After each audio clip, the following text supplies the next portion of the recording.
So, hey guys! Look, I know it's been a while since I last said I was gonna upload, but I'm back now. And when I say back now, I mean like for real this time.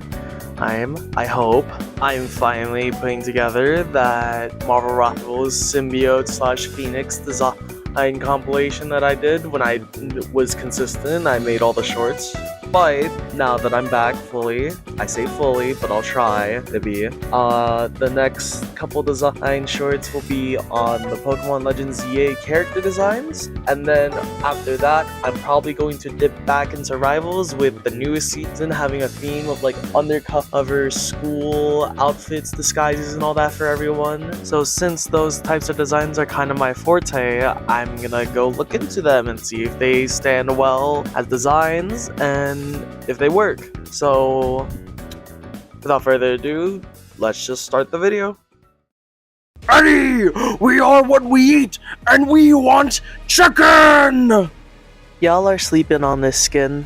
Well, I will say it's not the best Phoenix Force skin to come out, but it's definitely not as bad as people say it is. This skin is clearly inspired by the God of Light Venom design, but clearly not based on it like people think it is, with similar aspects like the constellation pattern on the skin and the glowing chest symbol, but that's where the similarities end, with the rest either being just a thing Venom has or an original design element a part of the look, with the claws that feature talon-like sharpness that burn a bright orange and golden feather shoulder pads with fire burning from them, along with other bird aspects with the tail feathers being a flame color as well, but with their head taking the shape like a bird's beak, with their tongue hanging free also becoming a golden flame color, with their head taking the shape of an almost golden flaming crown by the way it's shaped. And a detail that I think is nice is that with the way the symbiote's head is shaped, you can see Eddie Brock's face, which I just think is just a neat, great touch. Overall, I love the Reborn King and Black Venom skin. They feel more powerful, and all the hate this look gets, in my opinion, is just an over-exaggeration.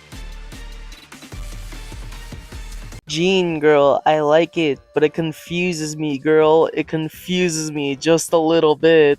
I like that when Wanda merged with the Phoenix, it felt like her magic was elevated by tenfold and embraced the cosmic power of the Phoenix. But Jean gaining the power of chaos magic from the Scarlet Witch is a bit iffy in contrast, to be honest. Where Wanda's inherent sorceress garbs were replaced by a feathery dress to more coincide with the aesthetic of the Phoenix, Jean gets herself a more sorceress outfit, which I think is neat. Although some parts of it confuse me, primarily her left arm and how it becomes this silver rocky texture with pink gems, and I don't really get why it's supposed to be like that. Although the rest of this outfit is really good. Like I said before, she gets this traditional sorceress outfit with feathery details like the coattail and pink feathers on the Phoenix symbol, with her and the Phoenix also getting the Scarlet Witch crown, which is just a nice touch. And the colors are a chef's kiss, being the complementary colors with her original look by changing her primary green color to this beautiful magenta, much like how Wanda goes from a scarlet to a blue in both of her dress and hair. Although saying that does make me a bit sad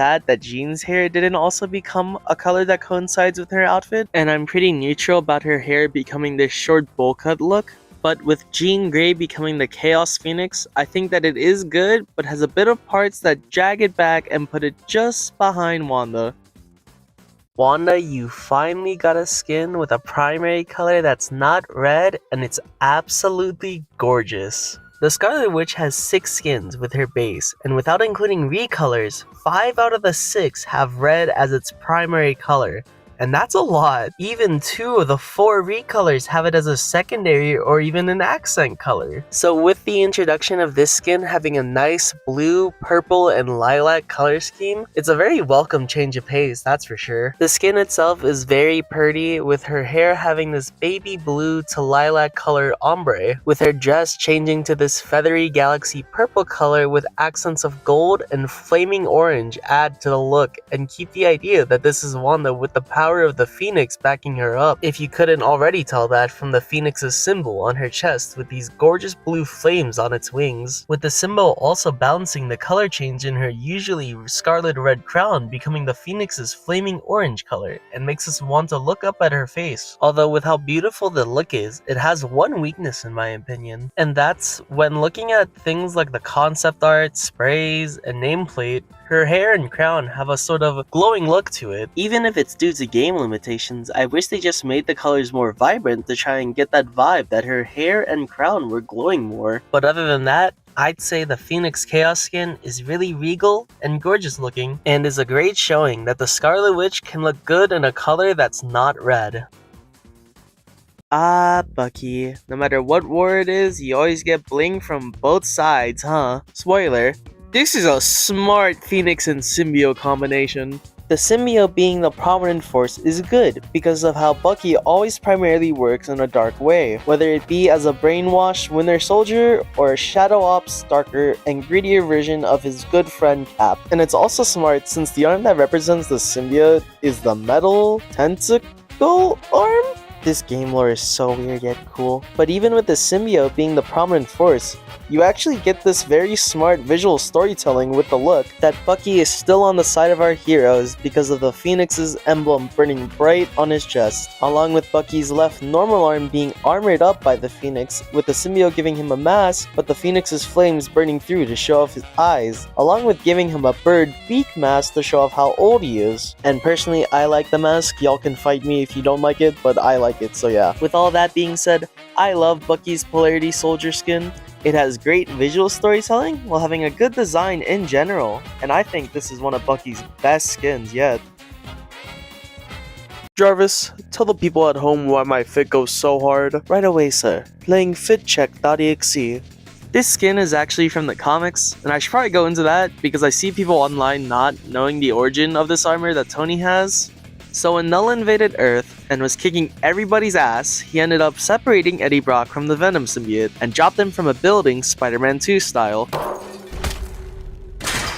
After that, funny enough, Spidey finds him and takes him to try and cling to whatever life he probably has left in him. Thankfully, Tony's there, and being the genius he has the idea that if he can separate a symbiote from Null's control and bond it with Eddie, he can use it to heal himself and go back to being Venom and have a fighting chance against Null. So he goes out and gets eaten by a symbiote dragon.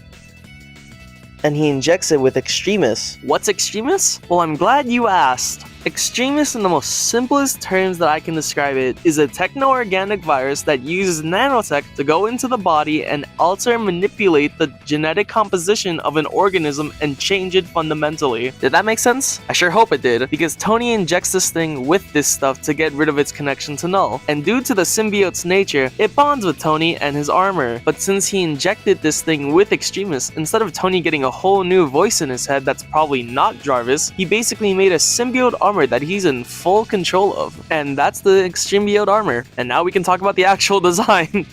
Tony's Extremiote armor is really good. It takes the concept of the Extremiote armor and expands on it in a really smart and good way. It's a very clunky look, but that's kind of the point. Both the Iron Man suit and the symbiote give a very slick and clean look, but since this suit has Extremis in it, it becomes this very messy look, giving the motif of, say, a bundle of wires, which is really cool. But the suit also does things that's unique for the look too, like the Extremis being, well, extreme. With large shoulders and a Hulk-sized arm, it adds to the overall look and feel of the skin. It also has half of Tony's face exposed, which, like a lot of skins, is just a cool thing, but another smart detail is that they put the white symbiote spiral on his forehead, which shows that this symbiote was under Null's control but now has no master. There's not much need to talk about the suit itself because of the fact that in both Rivals and the comics, the symbiote part is sort of just bonded to the last armor that Tony was wearing. So in King in Black, it was this suit, and in Rivals, it was this suit. So when the symbiote and Extremis bonded with Tony and his suit, it didn't make a whole new suit, and instead just added a whole new layer of armor to him, basically. Anywho, I do have one complaint though with this skin, and that's with the way the Extremis is sort of colored and textured, because it almost looks like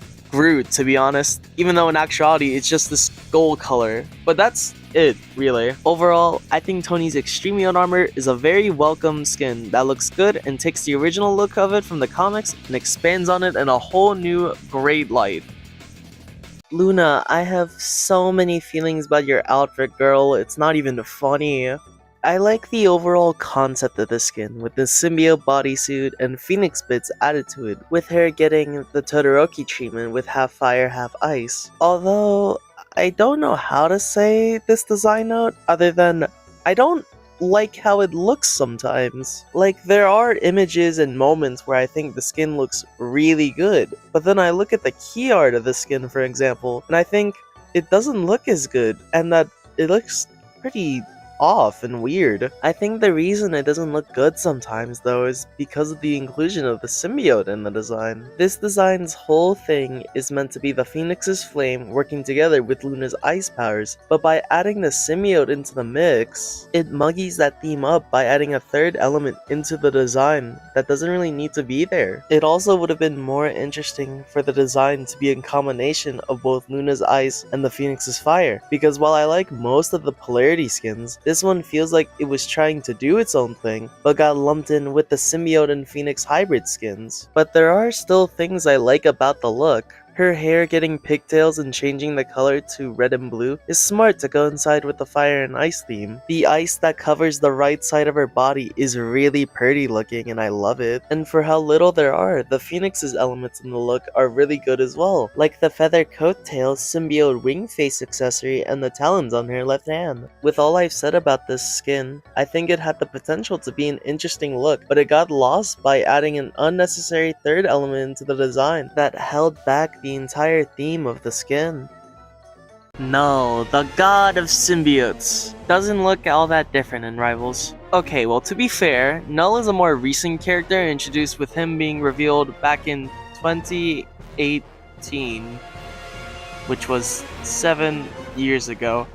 Okay, maybe that's a while ago, but in comic time that's pretty recent. Especially since he's been dead since King in Black when he was the main villain. Point is, he doesn't have many looks other than his main look that everyone knows from his introductory comic. But starting off with the Rivals design, I like that they put the symbiote spiral on his forehead and on both of his shoulders. It adds more red to his look, which I like considering his color scheme is only 3 colors, that being black, white, and red, so that works. I also like his more well-defined look in his face and hair, because in the comics, I swear to God, every time I see this guy, he has a new hairstyle and a new face. It's really weird to be honest, but that's just the art style I guess. No hate though. The more well-defined, hardened, and strong-looking armor as well is really cool, but I wish it had a more obvious look that it's armor made out of the symbiote, like in the comics. The one thing I have a quote-unquote problem with, even though it's mainly just a preference thing, so I'm gonna stick it in here anyway, is that I miss his lanky stick build. I only say that because I think him being this lanky stick-armed guy who can slap everyone's shit in on the roster sets him apart from most other villains in Rivals like Doom or Dracula. But overall, I like Null's Rivals design, and I think it looks good for his first adaptation outside of the comics.